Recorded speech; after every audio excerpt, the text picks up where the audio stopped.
قال الله تبارك وتعالى اتخذوا أحبارهم ورهبانهم أربابا من دون الله والمسيح ابن مريم وما أمروا إلا ليعبدوا إلها واحدا لا إله إلا هو سبحانه عما يشركون۔ کتاب التوحید میں باب تفسیر التوحید و شہادت لا الہ الا اللہ، بیان توحید کی تفسیر اور لا الہ الا اللہ کی شہادت کی تفسیر۔ اس سلسلے میں پچھلے ہفتے میں قرآن مجید کی 2 آیتوں کو لے کر کچھ گفتگو کی گئی، کتاب و سنت کی باتیں کی گئیں۔ پہلی آیت تھی اولئک الذین یدعون یبتغون الی ربہم الوسیلہ ایہم اقرب ویرجون رحمتہ ویخافون عذابہ ان عذاب ربک کان محذورا۔ اللہ تبارک و تعالیٰ کہتا ہے کہ جن لوگوں کو یہ اللہ کے سوا پکارتے ہیں وہ لوگ خود اپنے رب کے پاس نیک اعمال کا وسیلہ پیش کر کے وہ اعمال کا وسیلہ پیش کر کے نیک اعمال کا اس تگ و دو میں لگے رہتے ہیں کہ کون اپنے رب کے زیادہ قریب ہے، اور اپنے رب کی رحمت کی امید رکھتے ہیں اور اس کے عذاب سے ڈرتے ہیں، اور بے شک تمہارے رب کا عذاب یہ ڈرنے کی چیز ہے۔ اور دوسری آیت تھی وَإِذْ قَالَ إِبْرَاهِيمُ لِأَبِيهِ وَقَوْمِهِ إِنَّنِي بَرَاءٌ مِّمَّا تَعْبُدُونَ۔ اور حضرت ابراہیم علیہ السلام نے اپنے والد اور اپنی قوم سے یہ کہا کہ جن کی تم اللہ کے سوا عبادت کرتے ہو ان سب سے میں برات کرتا ہوں، میں ان سب سے بیزار ہوں۔ ہاں، وہ ذات جس نے مجھے پیدا کیا ہے وہ مجھے صحیح راہ دکھائے گا، اور اس کلمے کو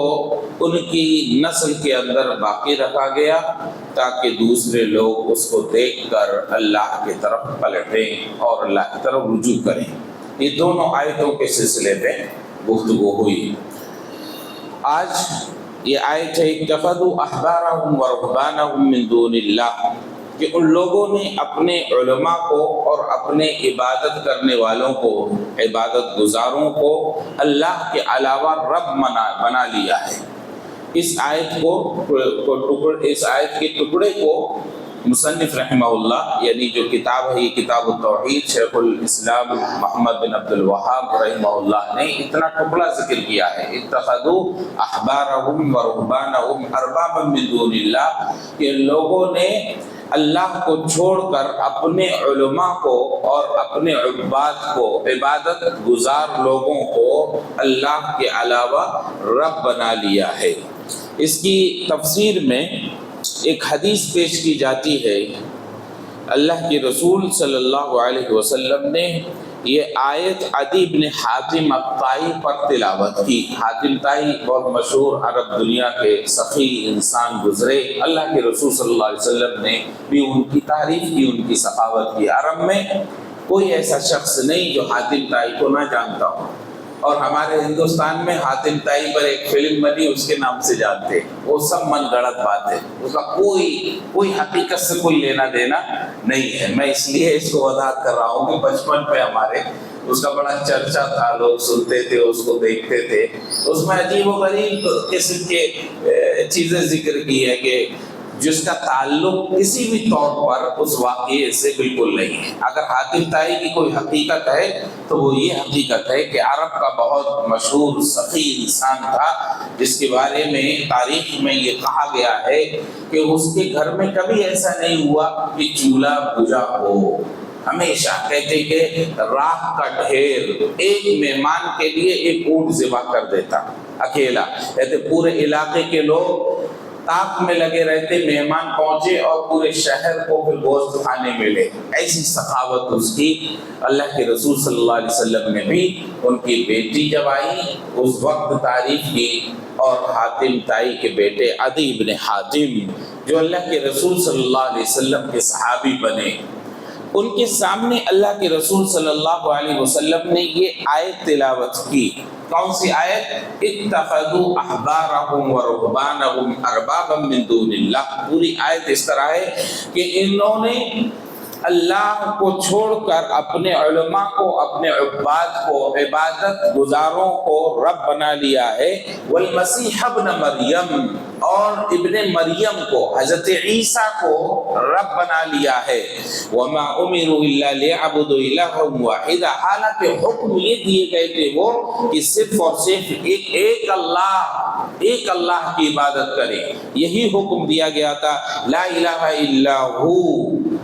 اس کے سوا کوئی معبود برحق نہیں۔ سبحانہ عما یشرکون، اس کی ذات پاک ہے، بلند ہے ان ساری چیزوں سے جو یہ لوگ اس کا شریک بناتے ہیں۔ یہ آیت اللہ کے رسول صلی اللہ علیہ وسلم نے عدی ابن حاتم پر تلاوت کی،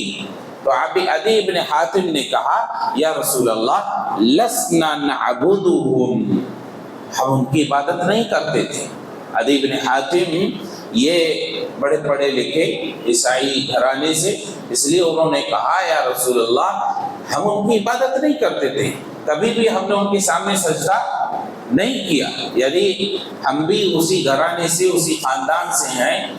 لیکن ہم نے کبھی اپنے علماء کو، اپنے عبادت گزاروں کو سجدہ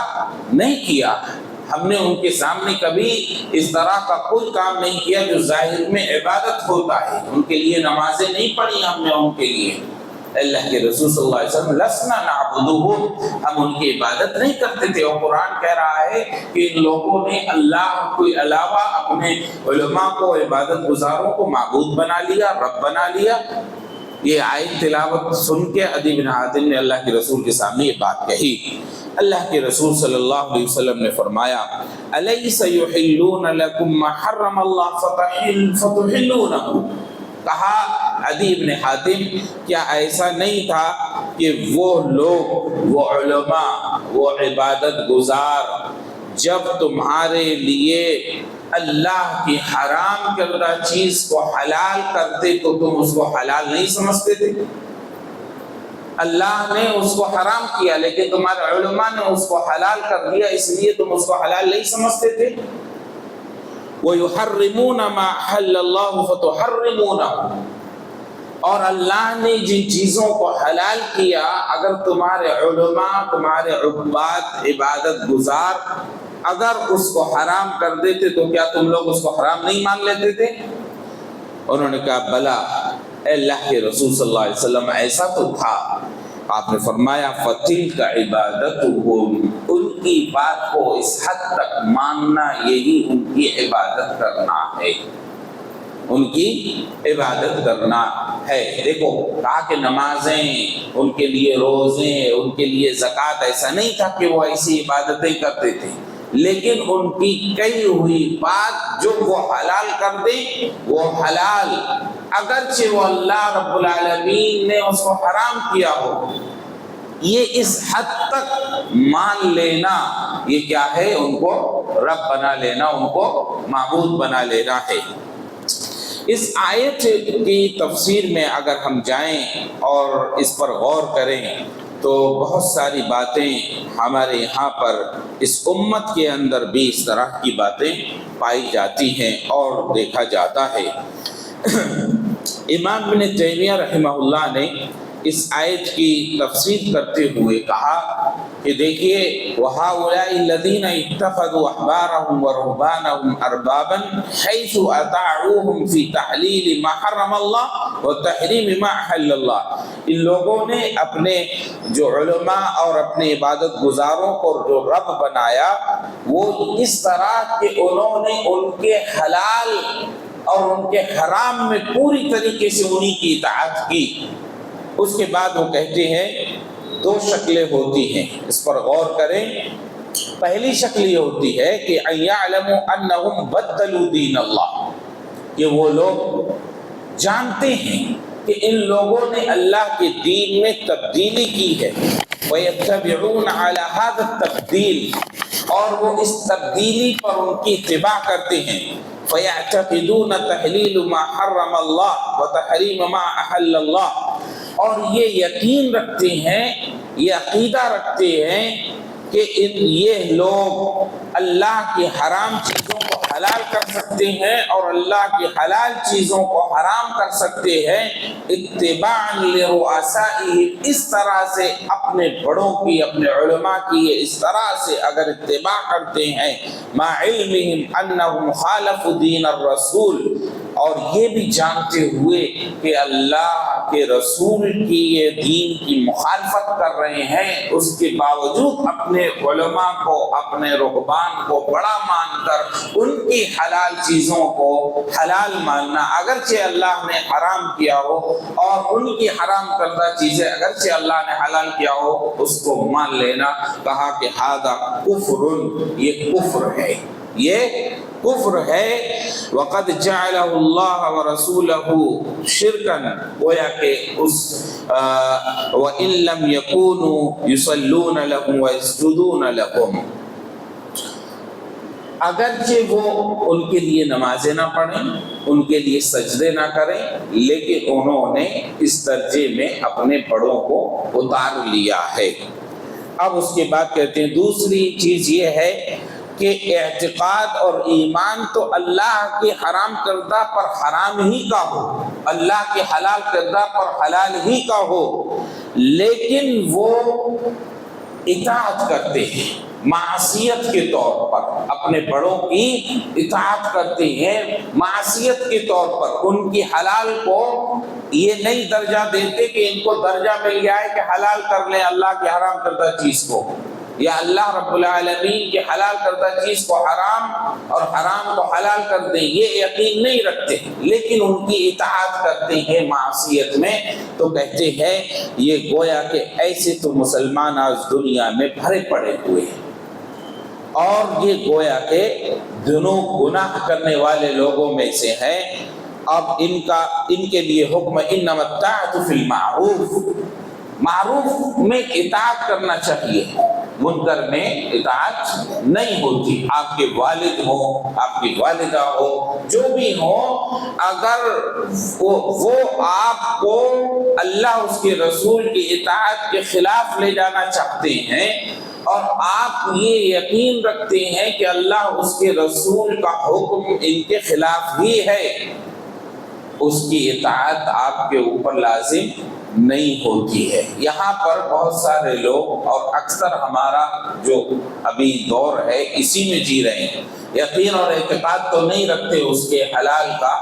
لیکن ماحول کے اعتبار سے معصیت کا ارتکاب کرتے چلے جاتے ہیں۔ والدین ویسے ہی ہیں، گھرانہ ویسے ہی ہے، محلے کے لوگ ویسے ہی ہے، خاندان پورا ویسے ہی ہے، اس لیے کیا ہے ہم یہ تو نہیں سمجھتے کہ یہ حلال ہے، لیکن پھر بھی شریک ہو جاتے ہیں۔ بہت سے ایسے مناظر ہمارے سامنے آتے ہیں، تو گویا کہ یہ بھی ہمارے یہاں پر دین کے اندر ہمارے ایمان میں کمزوری ہے۔ پہلا جو درجہ ہے وہ اعتقاد والا ہے، وہ کفر ہے، اور دوسرا درجہ یہ گناہ کا ہے، اس سے بھی بچنا چاہیے، اور یہی اطاعت و فرما برداری کا حکم ہے۔ قرآن نے بہت سی جگہ پر اس طرح کی آیتیں ذکر کی ہیں، وَلَا يَأْمُرَكُمْ أَن تَتَّخِذُوا الْمَلَائِكَةَ وَالنَّبِيِّينَ أَرْبَابًا، وہ تم کو اس بات کا حکم نہیں دے سکتے کہ تم ملائکہ کو اور انبیاء کو رب بنا لو۔ أَيَأْمُرُكُمْ بِالْكُفْرِ بَعْدَ إِذْ أَنْتُمْ مُسْلِمُونَ، نبی اور رسول یہ کیسے حکم دے سکتے ہیں کہ تم اللہ کو چھوڑ کر ملائکہ کو یا اللہ کے برگزیدہ بندوں کو، انبیاء اور رسول کو رب بنا لو؟ وہ کیسے تم کو تمہارے مسلمان ہونے کے بعد تمہیں کفر کا حکم دے سکتے ہیں؟ اور وَإِنْ أَطَعْتُمُوهُمْ إِنَّكُمْ لَمُشْرِكُونَ، اگر تم ان کی اطاعت کرو گے تو تم پھر مشرک ہو جاؤ گے۔ أَمْ لَهُمْ شُرَكَاءُ شَرَعُوا لَكُم مِّنَ الدِّينِ مَا لَمْ يَأْذَن بِهِ اللَّهُ، کیا ان کے ایسے کچھ شرکاء ہیں جو ان کے لیے دین میں سے ایسی چیزیں گڑھتے ہیں جس کی اللہ نے اجازت نہیں دی ہے؟ تو دنیا میں جب ہم جس ماحول میں جی رہے ہیں اس میں کچھ ہمارے بڑے ہوتے ہیں، دینی رہنما ہوتے ہیں، علماء ہوتے ہیں، کچھ عبادت گزار پرہیزگار ہوتے ہیں، دونوں کا بڑا مقام ہوتا ہے، لوگ عوام ان کی عزت کرتی ہے۔ تو ان کی عزت کا معاملہ یہ نہیں ہونا چاہیے کہ وہ شریعت میں ہم کو جس طرح چاہیں اس طرح لے کر چلیں، ان کے لیے جب وہ کسی کام کا حکم دیں تو ہمارے اوپر لازم ہے کہ ہم ان سے دلیل پوچھیں، ہم معلومات حاصل کریں۔ یہ نہیں ہے کہ انہوں نے کہہ دیا تو بس، نہیں، کیسے کہا، کیوں کہا، وہ ہمارے اوپر لازم ہے۔ اس کے بعد ایک درجہ یہ آتا ہے کہ مجتہدین ہوتے ہیں جو دین میں، جن کو آپ علماء سمجھتے ہیں، وہ دین کے ستون ایک طرح سے ہوتے ہیں، ان کا ایک درجہ ہوتا ہے اجتہاد کا۔ وہ کسی مسئلے میں، کسی معاملے میں اجتہاد کرتے ہیں۔ کسی مسئلے کو، کوئی ایسا معاملہ پیش آیا جس کا شریعت میں ہوا ذکر نہیں ہے، تو اب اس مسئلے میں کتاب و سنت کے دلائل کو سامنے رکھ کر مسئلے کو اخذ کرتے ہیں، اجتہاد کرنا کہتے ہیں۔ اب اجتہاد کی بنیاد پر کسی مجتہد نے کسی چیز کے معاملے میں اجتہاد کیا اور اس کو حلال ٹھہرایا یا حرام ٹھہرایا، اس کا اپنا اجتہاد ہے۔ اس نے اس کی نیت میں اللہ کے رسول کی اطاعت، اللہ اس کے رسول کی اطاعت ہے، اس کی نیت کے اندر اللہ کا تقویٰ ہے، اور وہ اپنے اس دلائل کی بنیاد پر حتی الامکان کوشش کیا استدلال میں، لیکن غلط ہو گیا، وہ اپنے اجتہاد میں غلط ہو گیا اور اسی پر عمل کرتا ہوا وہ اس دنیا سے چلا گیا۔ تو بعد والوں کے لیے جب ان کے سامنے یہ مسئلہ آ جائے کہ جو مجتہد نے اجتہاد کیا تھا وہ خطا پر تھا، تو بعد والوں کے لیے یہ جائز نہیں ہے کہ اس بنیاد پر کہ وہ بڑا تھا، اس نے اجتہاد کیا تو وہ اسی کی بات پر عمل کرے۔ بعد والے کے لیے لازم ہے کہ جب وہ جان جائے کہ انہوں نے خطا کی ہے، ان سے غلطی ہوئی ہے، تو پھر وہ اس مقام کو، اس عمل کو چھوڑ دے۔ ہر کوئی اجتہاد کے درجے کو نہیں پہنچ سکتا، لا محالہ عوام کو علماء کی باتیں سننا ہے۔ ہر کوئی قرآن کی آیت اور حدیث رسول سے مسئلے کو اخذ نہیں کر سکتا، استدلال اجتہاد کے درجے کو نہیں پہنچ سکتا، لیکن ہر آدمی، ہر عام آدمی، ہر مسلمان کے لیے لازم ہے کہ وہ جس کسی کو دیکھ کر کوئی عمل کرتا ہے یا کسی کے بتانے پر کوئی عمل کرتا ہے تو اس کے صحیح اور غلط ہونے کی جانکاری کے بارے میں حتی الامکان کوشش ضرور کرے۔ مجتہد اپنے اجتہاد میں غلطی پر ہو سکتا ہے کبھی، اور وہ اللہ کے یہاں اجر و ثواب پائے گا اپنی اجتہاد کی بنیاد پر، لیکن بعد والے اگر وہ جان جائیں غلطی ہے، غلط ہونے جاننے کے باوجود پھر وہ اس کی بات کو ہی مانے اور اس پر اڑے رہیں، تو یہ گویا کہ اللہ کے رسول صلی اللہ علیہ وسلم کی بات سے پھرنا ہے اور اس سے اپنے آپ کو الگ کرنا ہے، پھر درجہ یہ دینا ہے گویا کہ وہ رسول کی مخالفت میں ہے، رسول کی مخالفت میں جا رہا ہے، اور اس نے اپنے عالم کو، اپنے مجتہد کو وہ درجہ دے دیا جو درجہ اس کا نہیں ہے۔ اب وہ گویا کہ شریعت کے مقابل میں اس کو سامنے رکھ رہا ہے۔ یہ ضروری ہے کہ لوگوں کو اس طرح کی ضرورت پڑ سکتی ہے، اسی لیے کہتے ہیں کہ اتفق العلماء على انه اذا عرف الحق لا يجوز له تقلید احد في خلافه۔ جب جان لیا جائے کہ حق یہ ہے تو کسی شخص کی تقلید جائز نہیں کہ اس اجتہاد میں مخالفت میں شریعت کی مخالفت کر دے اس کی بات کو ماننے کے لیے۔ میرے بھائیو مسلمانوں، امت بہت بڑا طبقہ امت کا اسی مسئلے میں اڑا ہوا ہے اور پھنسا ہوا ہے۔ کبھی ایسے حالات ہو سکتے ہیں کچھ لوگوں کے لیے کہ انسان ایسے جگہوں پر ہے جہاں پر وہ حق کا اظہار برملا نہیں کر سکتا، وہ جانتا ہے حق یہ ہے اور کسی حد تک وہ عمل کر لیتا ہے لیکن اس کا اعلان نہیں کر سکتا، تو اب ایسا شخص پر وہ اس کی طاقت کے وقت عمل کرنا بھی ہے اور جہاں تک ہو سکے وہ اس کو اظہار کرنا ہے۔ ایسے حالات انسان پر آ سکتے ہیں کہ ایسے علاقے میں ہے، حق جانتا ہے وہ،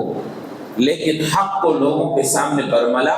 نہیں بیان کر سکتا، لوگوں کے سامنے نہیں رکھ سکتا۔ ایسی کنڈیشن، ایسے حالات لوگوں کے سامنے آ سکتے ہیں، تو ایسے لوگ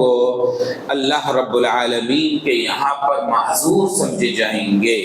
جیسے نجاشی بادشاہ کے سلسلے میں اور عیسائی اور یہودیوں کے سلسلے میں کئی آیتیں نازل ہوئیں، وَإِن مِّنْ أَهْلِ الْكِتَابِ لَمَن يُؤْمِنُ بِاللَّهِ وَمَا أُنزِلَ إِلَيْكُمْ وَمَا أُنزِلَ إِلَيْهِمْ۔ بہت سے نجاشی بادشاہ اپنے علاقے میں اسلام لے آیا اور وہ مومن ہو کر مرا، لیکن اس نے پورے علاقے میں برملا طور پر اس کا اظہار نہیں کیا لوگوں کو، اس کے طرف لوگوں کو کے سامنے اسلام کو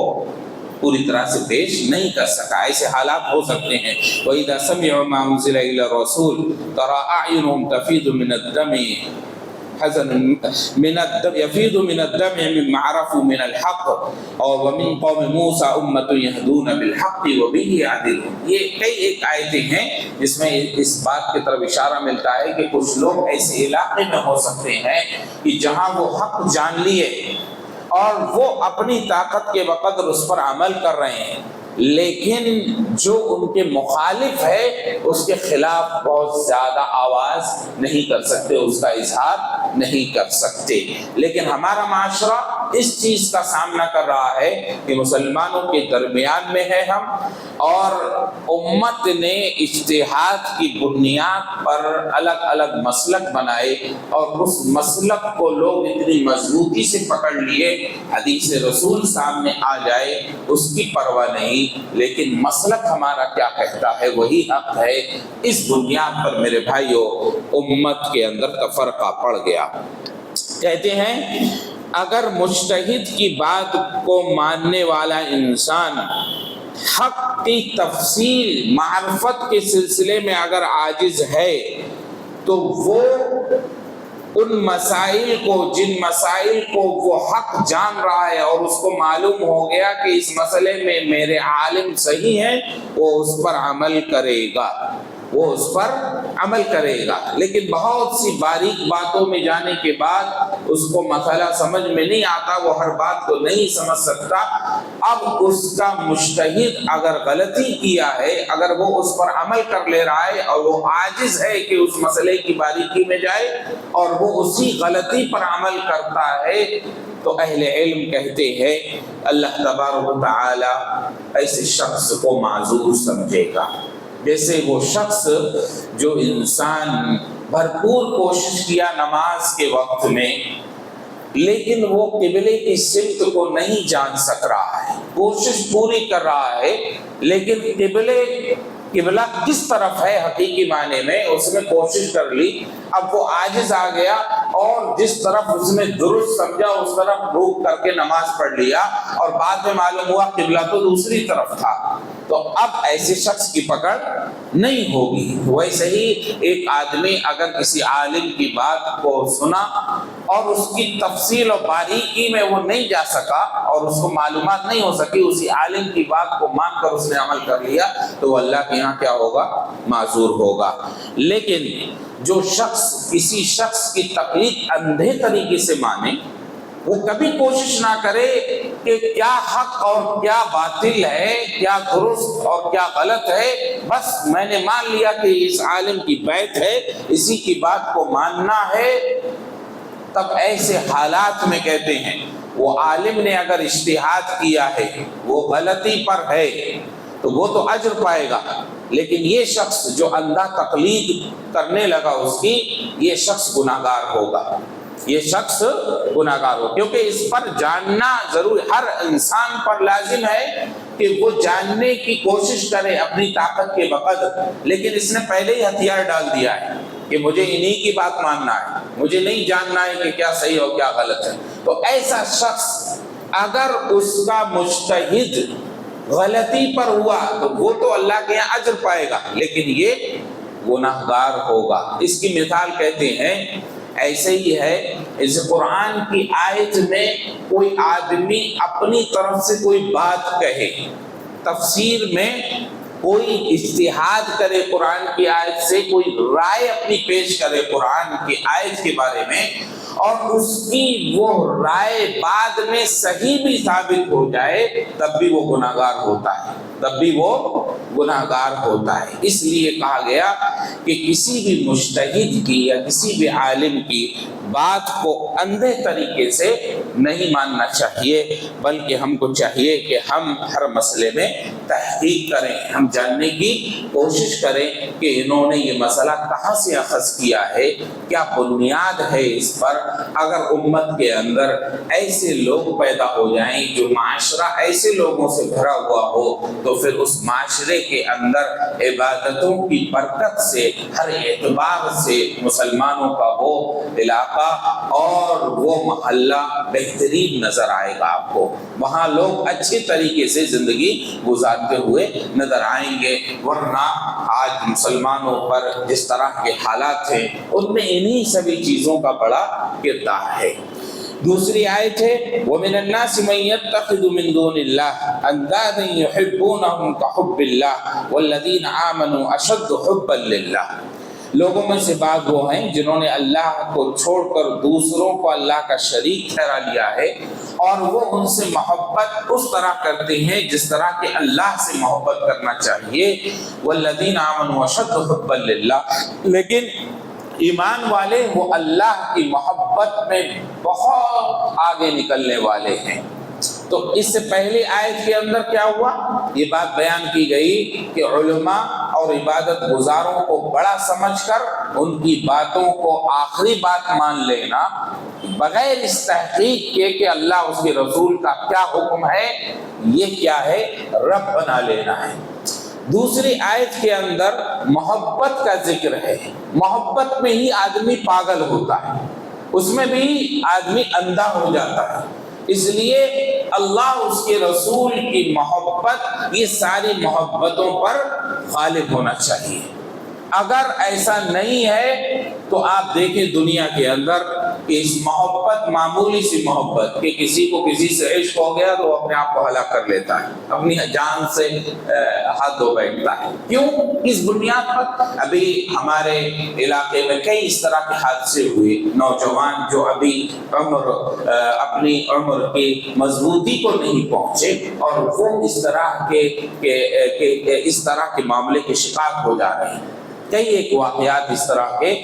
ایک تو ہوتے ہیں اخباروں میں اور میڈیا کے ذریعے معلوم ہو، اور ایک ہوتا ہے کہ خود اپنے قریب میں کوئی ایسا حادثہ ہو تو یہ مجبور کرتا ہے اس بات پر کہ ہمارے علاقے میں ضرور توحید کمزور ہے، ضرور توحید کمزور ہے۔ کوئی اللہ پر ایمان رکھنے والا، توحید میں مضبوط انسان یہ ایسا قدم نہیں اٹھا سکتا۔ حالات کتنے سنگین کیوں نہ ہو جائیں، اسلام نے اس بات کی اجازت نہیں دی کہ آپ اپنے آپ کو ہلاک کر لو۔ صحابی رسول کے بارے میں آیا کہ لوگ اشک کر رہے ہیں کہ کیا اللہ کی راہ میں لڑا اور شہید ہو گیا۔ اللہ کے رسول صلی اللہ علیہ وسلم نے کہا نہیں نہیں نہیں، یہ کچھ ایسا کام کر گئے آخر میں جس کی بنیاد پر اللہ کی پکڑ کا شکار ہو گئے۔ وہ اپنی تکلیف، ان کے جو اعضاء کٹے ہوئے، جہاد کرتے ہوئے شہید ہوئے، ابھی سانسیں چل رہی تھی، جان باقی تھی، لیکن وہ اپنے تکلیف کو برداشت نہ کر سکے اور انہوں نے خنجر پر اپنے آپ کو رکھا اور ہلاک کر دیا۔ لوگوں کے سامنے تو یہی دکھا کہ اللہ کی راہ میں اپنے آپ کو شہید کرا دیا انہوں نے، لیکن اللہ کے رسول صلی اللہ علیہ وسلم نے کہا ان کا یہ عمل آخر میں، ان کے اس عمل کو وہ کیا کر دیا، شہادت جیسے درجے سے ان کو گناہ کی طرف لے گیا، معصیت کی طرف لے گیا۔ تو میرے بھائیو، جب ہم کو چاہیے کہ ہم اللہ سے محبت کرنے میں اتنے مضبوط ہوں کہ دنیا کی کوئی محبت اللہ اس کے رسول کے حکم کے آگے نہ آنے پائے۔ اسی لیے یہ آیت قرآن مجید کی وَمِنَ النَّاسِ مَن يَتَّخِذُ مِن دُونِ اللَّهِ أَندَادًا يُحِبُّونَهُمْ كَحُبِّ اللَّهِ وَالَّذِينَ آمَنُوا أَشَدُّ حُبًّا لِلَّهِ۔ یہ جو کفار اپنے معبودان باطلہ سے جو محبت کا دعویٰ کرتے ہیں، وہ اس محبت کے درجے کو نہیں پہنچ سکتے جو مومن اپنے رب سے محبت رکھتے ہیں۔ ان کی محبت کیا ہوتی ہے؟ 5 دن 10 دن پوجا کی اور لے جا کے پھر پھینک دیتے ہیں اپنے معبودوں کو. 5 دن 10 دن عبادت کرتے ہیں، اس کے بعد لے جا کر ان کو سب کو لے جا کے پانی میں بہا دیتے. یہ محبت دنیا میں آپ دیکھیں گے جو اللہ کے سوا معبود بناتے ہیں کہیں نہ کہیں وہ خود اپنے ہاتھوں سے ان کو کمزور کرتے ہوئے نظر آتے ہیں، اپنے ہاتھوں سے بناتے ہیں. مسلمانوں میں جو اگر قبروں کو اس ارادے سے سجدہ کرتے ہیں کہ وہ ہماری فریاد سنتے ہیں، وہ ہماری مدد کو پہنچتے ہیں، تو ان کی بھی عقل پر تف. آپ سوچو کہ انہوں نے اپنے ہاتھوں سے اس کو نہلایا، اپنے ہاتھوں سے پلٹایا، اپنے ہاتھوں سے کفن دیا، اپنے ہاتھوں پر لے جا کر ان کو قبرستان تک پہنچایا اور قبر میں دفن کیا. یعنی اب قبر میں دفن ہونے کے بعد ان کے پاس اتنی طاقت و قوت آ گئی کہ وہ آپ کی مدد کو پہنچنے لگے. اسی طرح سے دنیا میں جو اصنام بت بناتے ہیں وہ اپنے ہاتھوں سے، اگر آپ سوچیں کہ اگر کسی بت خانے کے بارے میں کوئی پوچھے کہ یہ جگہ کیا ہے تو بتائیں گے یہ وہ جگہ ہے جہاں ہم اپنے معبود کو بناتے ہیں، ہم اپنے رب کو بناتے ہیں، یعنی ہم اپنے رب کو بناتے ہیں. تو کہا قرآن مجید نے جو کفار کا دعویٰ ہے اپنے معبودان باطلہ کی محبت کے سلسلے میں، ان کی محبت اور مومنوں کی اپنے اللہ کے سلسلے میں محبت کوئی مقابلہ نہیں ہو سکتا. والذین آمنوا اشد حبا للہ. اور اللہ کے رسول صلی اللہ علیہ وسلم نے اپنی حدیث کے اندر فرمایا کہ ثلاثۃ من کن فیہ وجد حلاوۃ الایمان. 3 باتیں جس شخص کے اندر پائی جائیں گی تو حقیقی معنی میں وہ ایمان کی حلاوت کو اور چاشنی کو محسوس کرے گا اپنی زندگی میں. کیا ہے؟ ان یکون اللہ ورسولہ احب الیہ مما سواہما. اللہ اس کے رسول